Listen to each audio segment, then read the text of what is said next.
Brendan, how's the squad looking? You obviously had a few that missed out last week. Any of them back? Casper will be available for the squad.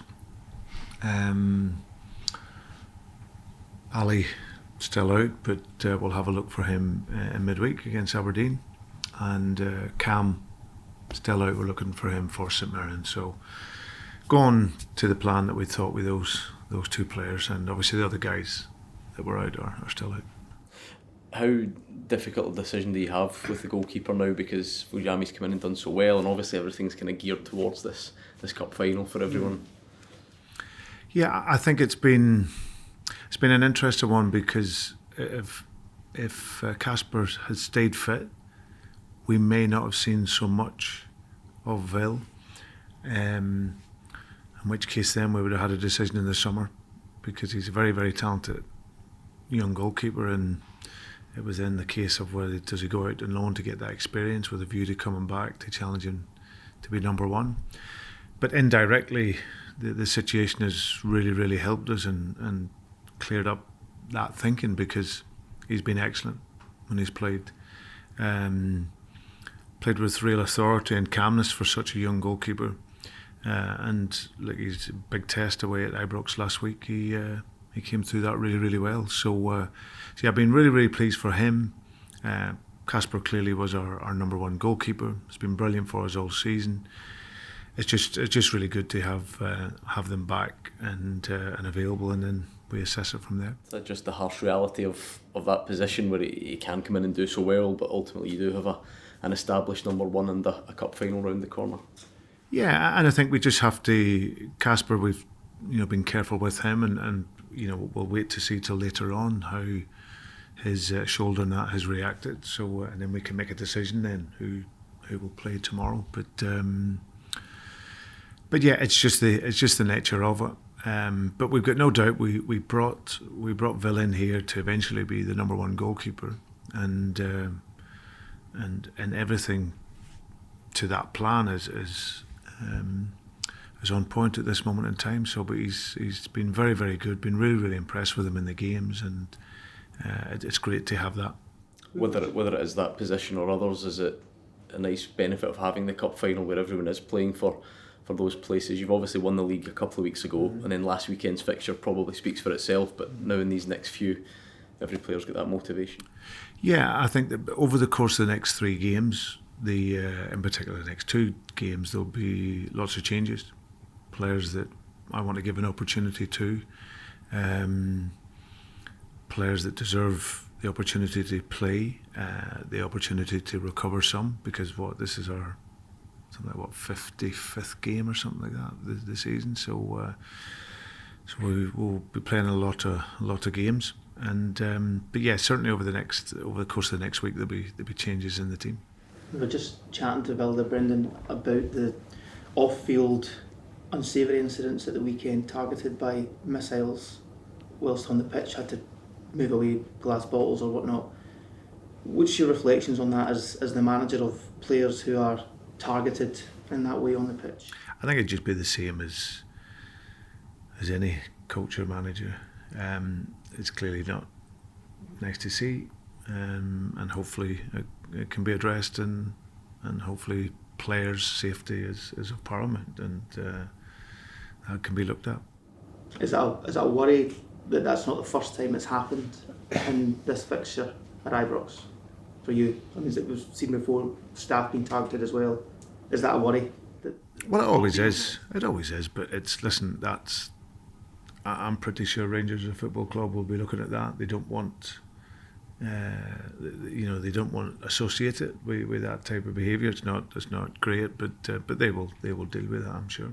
Just a word on Hibs and the turnaround that David Gray has done at the club, and what you're expecting from a team who will be fighting for the life the last 3 games to get to that 3rd spot and that European spot. Yeah, I've been very, very impressed. I think that it was obviously very difficult for David and his team and for the club right through until November. It's actually been like a reverse of Aberdeen, really. Aberdeen had that brilliant start, and then second part of the season for Jimmy, and that has been a little bit more challenging. And for David, it was the reverse of that. challenging first part.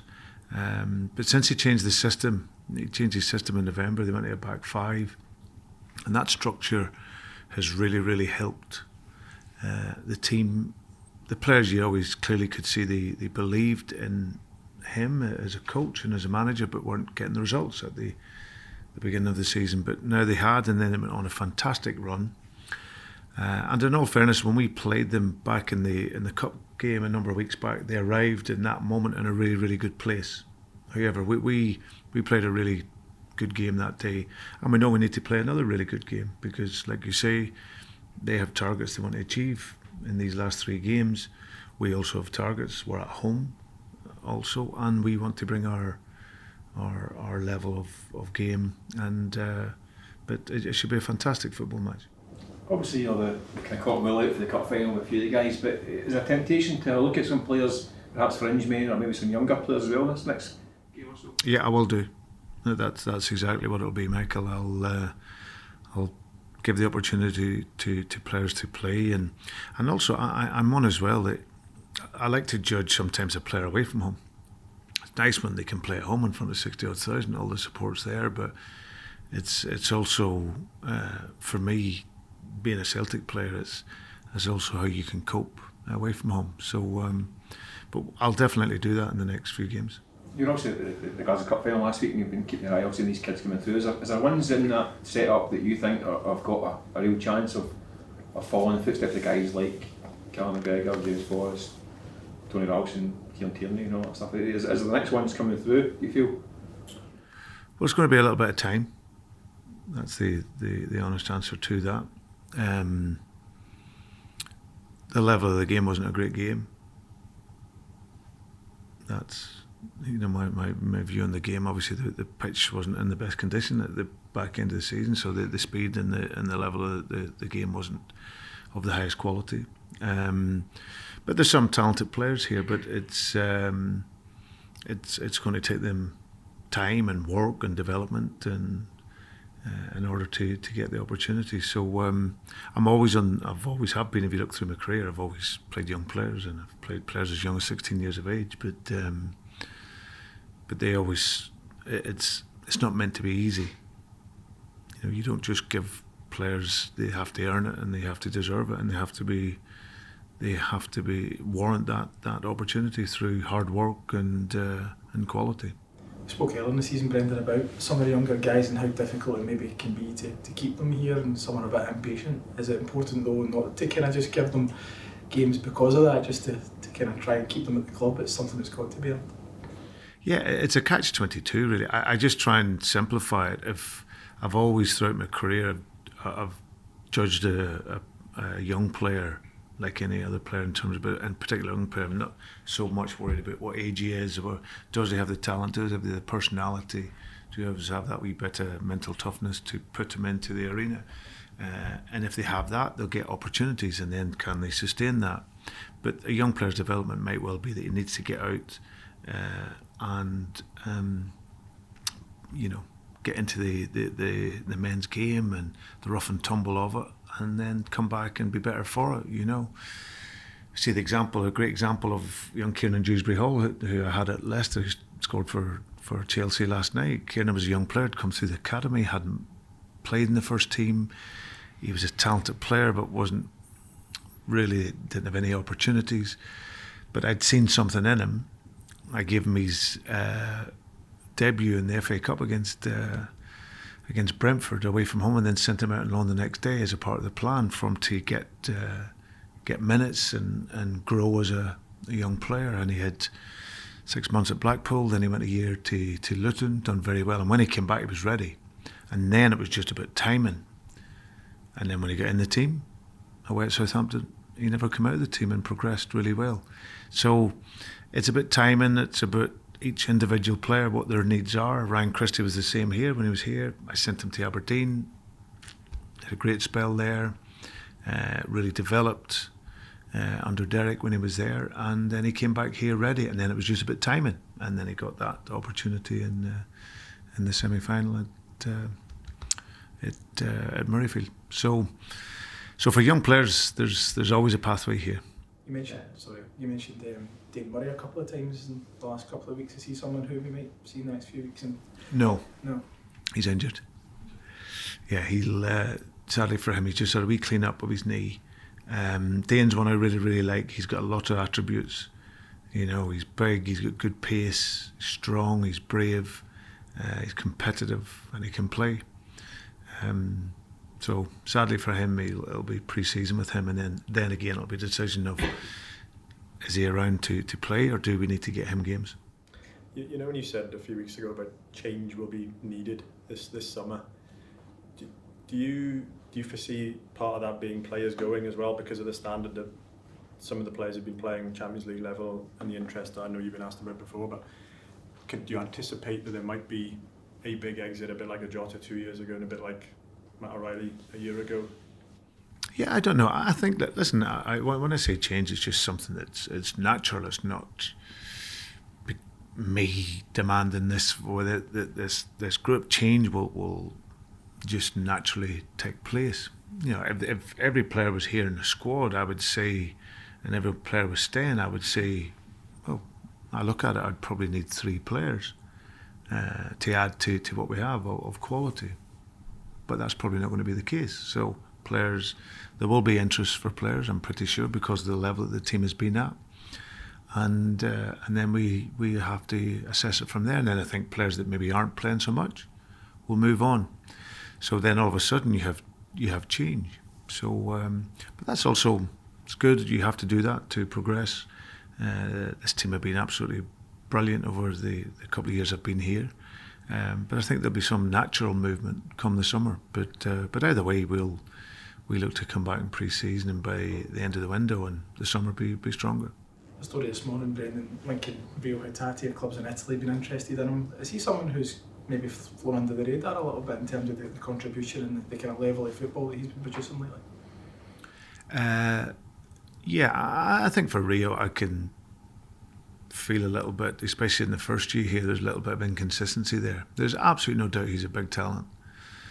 He's obviously a bit later in age now, even though he's 27. But maybe some clubs look at him and think he's at that sort of wrong end of the asset age. They tend to go for younger players, but for me, he's an absolutely outstanding player. How he protects the ball, how he takes it. You know, he's prepared to play the risk pass. He's got goals. He can take the ball. I think the challenge for him has been sometimes in that really busy period when there's 3 games a week, and in that third game there's a bit of tiredness sets in. But you see him now, especially when there's 1 game a week, he's so good. So a really gifted player who it took me a wee while to get to inside him and his mind and everything else. But he's absolutely superb. He is. So but certainly not underestimated by ourselves, because he's been really, really good this year. He's one that's obviously entering the final 2 years of his contract. Brendan, around about this time, the club would kind of hold talks with the possibility of extending it. Yeah, I think that the club will always sit down with the representatives, and I know Michael and what we'll be doing that over the course of these coming months with all the players and the negotiations, and I'm sure agents will be coming in to see him as well. So, but yeah, a really gifted player, and this is what his 4th season here. And yeah, we'll see what that looks like in the summer. Nicholas Kuhn, okay with his eye? There was a photograph going around of him in training this morning with a... Yeah, he done it the other day. Actually, he jumped for a header and he got 5 stitches, and he's just in below his eye. So yeah, he's fine to play. He's trained well this week, so he'll have the warrior spirit with him tomorrow. Darren O'Day possibly leaving to Swansea? Yeah, I spoke to Darren yesterday on that. He came to see me and get my thoughts on what that would be, what it would look like. Obviously, I know Swansea is a club in a city better than most, and so I think that there maybe will be a possibility of him to go as a coach. I think in his heart he still sees himself as that. Probably the role he's in now is probably only do that at a club like Celtic, but I think his heart is in coaching, and maybe the possibility to manage later on. So he just asked my opinion on it, and so we'll see what happens on that. Is there any movement on Greg Taylor, or do you expect that just to go beyond the end of the season? Yeah, I don't have anything new on it.